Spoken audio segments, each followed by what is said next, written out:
Class first year کی نظم وحدانیت ہے جس کے شاعر مستوکلی ہیں۔ اے خدا تو ہے واحد و یکتا ہے یہ شاہی فقط تجھے زیبا، تو اگر قہر پر اتر آئے تیری سطوت کا ہی رہے چرچا۔ تشریح تمام جہانوں کا خالق و مالک اللہ واحد و احد ہے، وہ بے مثل و بے مثال ہے۔ اس کائنات کی شاہی کا دعویٰ اسے ہی زیب دیتا ہے، ہر شے اسی کے قبضہ قدرت میں ہے۔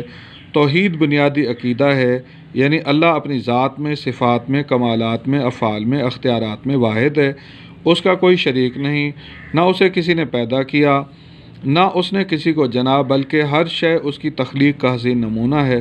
وہ معبود ہونے میں، الہ ہونے میں، رازق ہونے میں، خالق ہونے میں، بلکہ تمام صفات میں بے مثل ہے۔ کلمہ طیبہ کے الفاظ ہیں لا الہ الا اللہ، اللہ کے سوا کوئی عبادت کے لائق نہیں۔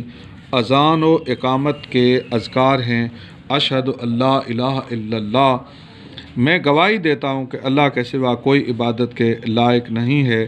اللہ تعالیٰ وحدہ لا شریک ہے، یکتا و بے مثل بھی ہے۔ اس کائنات کا حقیقی حاکم وہی ہے۔ یہ زمین و آسماں، یہ ستارے سیارے، یہ فضائیں ہوائیں، یہ صحرا و سمندر، سب اسی کے قبضہ اختیار میں ہیں۔ دنیاوی بادشاہ آتے اور چلے جاتے ہیں، مگر اللہ ایسا بادشاہ ہے جو حی و قیوم ہے، اس کی بادشاہت کسی کی عطا نہیں۔ دنیاوی بادشاہوں کو وہ حکمرانی عطا کرتا ہے، وہ جسے چاہے ملک دے اور جس سے چاہے چھین لے۔ عزت یا ذلت دینے والا بھی وہی ہے، جس کی سلطنت کو زوال نہیں ہے۔ وہ ایک ملک بر اعظم یا ایک سیارے کا حاکم نہیں، بلکہ علی کل شیء قدیر ہستی ہے، عالمین کا رب ہے۔ بقول حالی پھندے سے تیرے جائے کیسے نکل کے کوئی، پھیلا ہوا ہے ہر سو عالم میں جال تیرا۔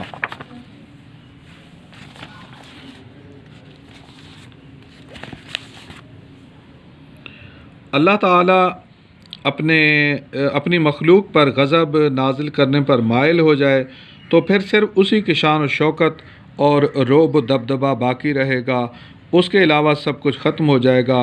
اللہ وہ ہے جس کی رحمت اس کے غضب پر غالب ہے، یعنی وہ اپنی مخلوقات سے بے حد محبت کرتا ہے، مگر بعض اوقات انسانوں کی طرف سے کچھ ایسے اعمال سرزد ہوتے ہیں جو اس کے احکام کی خلاف ورزی شمار ہوتے ہیں۔ اب اللہ مخلوق سے ناراض ہو جاتا ہے، سزا کے طور پر غضب نازل کرتا ہے۔ اس عالم میں سونامی، زلزلے، آندھیاں، سیلاب، بارشیں، گرج اور دیگر عذاب نازل ہوتے ہیں جو مخلوق کو صفحہ ہستی سے مٹا دیتے ہیں، باقی اللہ کا نام رہتا ہے۔ اس سے ایک قدم آگے بڑھیں تو ہم دیکھتے ہیں کہ نظام کائنات رحمت الہی سے چل رہا ہے۔ اگر اللہ اس کی بساط لپیٹنا چاہے تو پلک جھپکنے سے پہلے یہ عالم ہو لمن الملک اليوم للہ الواحد القہار، آج کس کی بادشاہت ہے؟ اللہ کی جو واحد بھی ہے اور قہار بھی ہے۔ میں گناہ گار ہوں اور خطا کار ہوں، پھر بھی بخشش کا تیری طلبگار ہوں۔ اسماء الہی میں ایک اسم قہار بھی ہے، یعنی اللہ اتنی زبردست قوت و طاقت اور قدرت والا ہے کہ اس کی ہیبت سے پہاڑ ریزہ ریزہ ہو جائیں، آسمان و زمین اپنی حیثیت کھو بیٹھیں۔ معمولی انسان کی کیا مجال کہ اس کا غضب و قہر برداشت کر سکے۔ یہ تو اس کا خاص کرم ہے کہ اس کی نافرمانیوں کے باوجود سلسلہ دنیا کا چل رہا ہے۔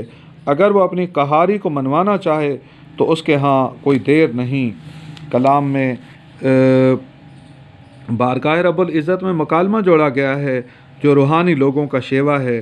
جب عشق الہی کی سرمستی جوبن پر آتی ہے، بندہ اپنے رب سے باتیں کرتا ہے۔ اس سے گفتگو کا اسلوب یہ ہے، اسے پکارا جائے، توحید کا اقرار کیا جائے اور اس کی صفات کے ذکر کے بعد اپنا مدعا پیش کیا جائے۔ مستوکلی نے یہ انداز خوب نبھایا ہے۔ توحید و یکتائی کے اقرار کے بعد صفت قہاری کا خوبصورت بیان ہے۔ کوئی تو ہے جو نظام ہستی چلا رہا ہے، وہی خدا ہے، دکھائی جو نہ دے اور نظر بھی وہ آ رہا ہے، وہی خدا ہے۔